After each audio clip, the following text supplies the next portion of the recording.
Hello there, and welcome to 2024. It's been about 5 months since my last review, so I think it is just about time.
So hello there and welcome back to another fine and exciting edition of It's Just About Time. It has been a hot minute since I did a review, and I've been meaning to review this particular watch for a long time.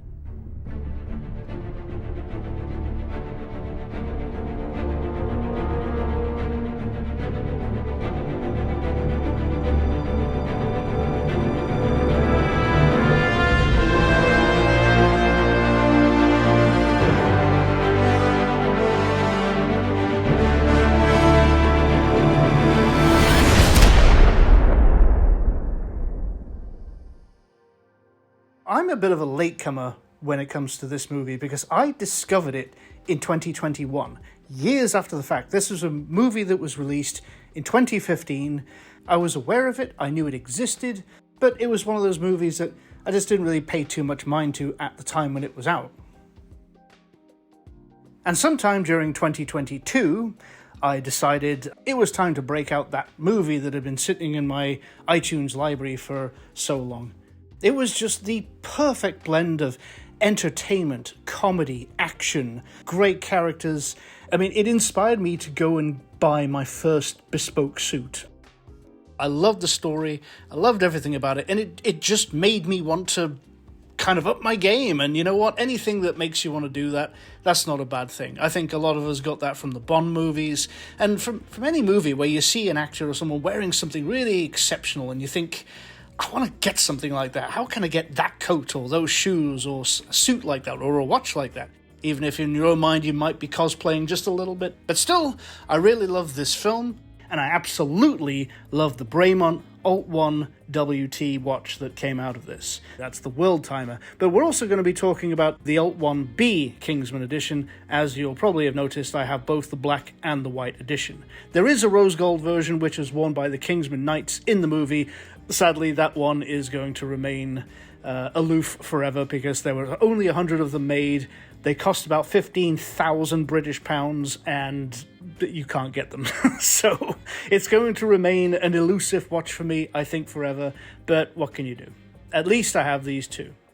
And if you keep the secret, there's also a third Kingsman watch which I've just managed to get hold of. But that's a story for another time. Let's talk about the Alt1 World Timer, a very capable timepiece indeed. It is robust. This is made of hardened steel, which uses the B EBE 2000 process. You all have some idea about how hard sapphire is. It's very hard to scratch. It's second only to diamond, so that's how tough the steel in this watch is. So it's not to say that you can't scratch it, it just means that it's way harder to scratch it. So regular knocks and scuffs against doors and desks and things will not really show up on this. You would have to use like a microscope to see any real damage, and it really requires quite a hard knock. In addition to that, they are 100 meters rated water resistance, so you know you could go swimming with this, although standard chronograph rules apply. Do not use the chronograph underwater because you will let water in, and that's kind of standard across the board with chronographs, unless it's something like a G-Shock that is designed to be used underwater. But at least you could go, if you forget to take this off or you're in the shower or whatever else, you could be sure that your watch is going to be fine.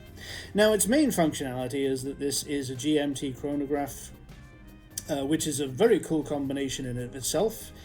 When I first saw this in the Kingsman movie, which of course there's two really gorgeous wrist shots of that watch in the movie, and immediately I had a very similar reaction to what I'd had when I first saw GoldenEye back in the cinema, way back when in 1995, when I first saw the Omega Seamaster, that gorgeous, gorgeous piece, which I kind of regret selling, but I have owned several times since and realized that the love affair just is not there anymore, which is a bit of a shame.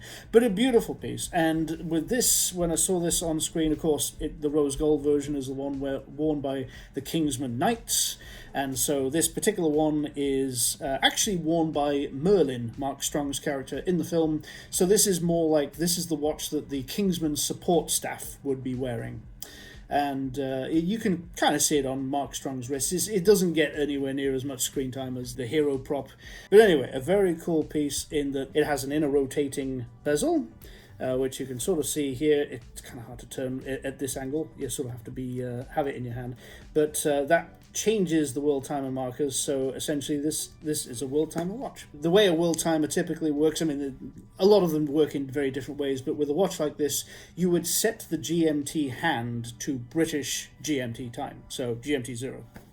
And then you would adjust the bezel to the place where you are. So for instance, I'm in Canada, in Vancouver, so GMT -8, so in which case I would take wherever it says Los Angeles, because that's the closest one name-wise to this.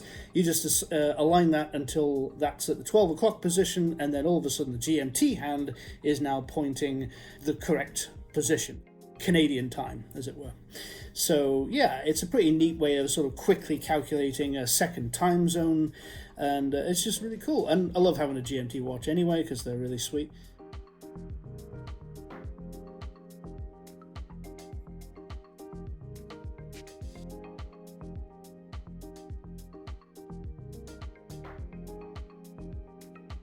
And as for the chronograph, it is your typical Valjoux style affair. So you have a 12-hour recorder at the 6 o'clock position, you have a 30-minute recorder at the 12 o'clock position, and at the 9 o'clock position is your small seconds. And then, of course, at the 3 o'clock position, we have the date. So, yeah, it is just overall a fantastic timepiece, and my daily wear has been now for ages the Alt1-B. Now, in a certain video, I did admit that I sold this. Yeah, I sold it. And I sold it because I was able to get the Alt1-B Kingsman. So, the Black Kingsman edition. And so in order to afford this, of course, I had to sell several watches, and I sold my Bremont S2000, which I do regret selling as a good watch. I sold my Alt1-B, and there was one other one. Oh, that's right, yeah, my Omega X33. So 3 watches to help pay for this, and they did take a nice big chunk of the price, because this was full price, because this is brand spanking new. So this was $6,100 US. Ow, my ass. But worth every penny, because this is actually my favorite watch now.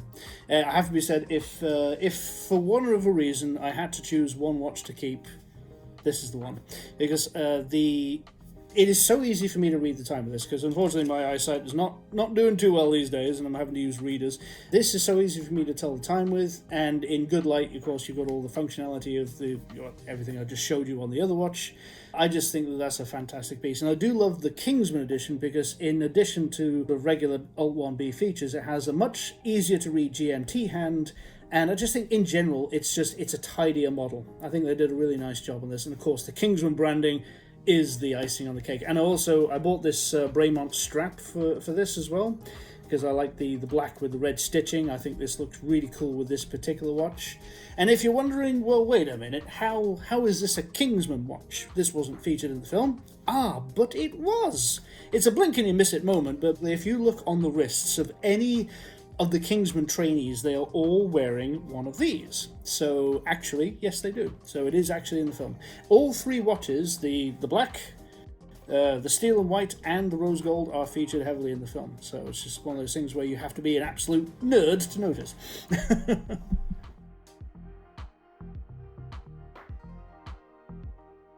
A few words about the dimensions of this. This is a 43mm diameter watch. It is 16mm thick, and it has a lug-to-lug of about 50mm. So yes, it's a bit of a beast, but also it has a very, very short lug-to-lug in comparison to the size of the barrel, which means that this will sit pretty well on a small wrist as well as a big one. It's the sort of thing that surprises a lot of people when they first initially see it just sitting on a watch cushion or whatever. They're, if they don't like big watches, they do tend to be put off by it. But if you let them try it on, they're like, oh, you know what?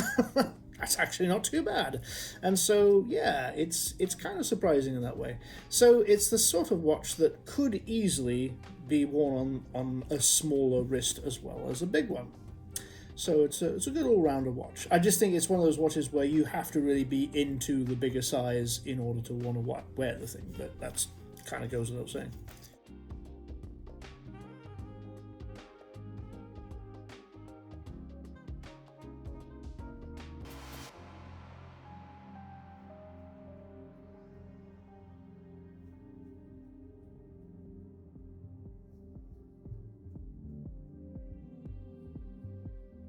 This is easily one of my favourite watches. I love the Alt1 in general, but the Kingsman edition just gives it that geek glory overload in that we have here a watch which is just, it's got this branding which in of itself shouldn't really mean anything, and yet somehow it does. It's such a cool little geeky thing. It's better than a 007 watch because kind of 007 watches can be found anywhere, but a Kingsman watch is very new and it's very niche, and so I kind of feel like I like Kingsman before it was cool.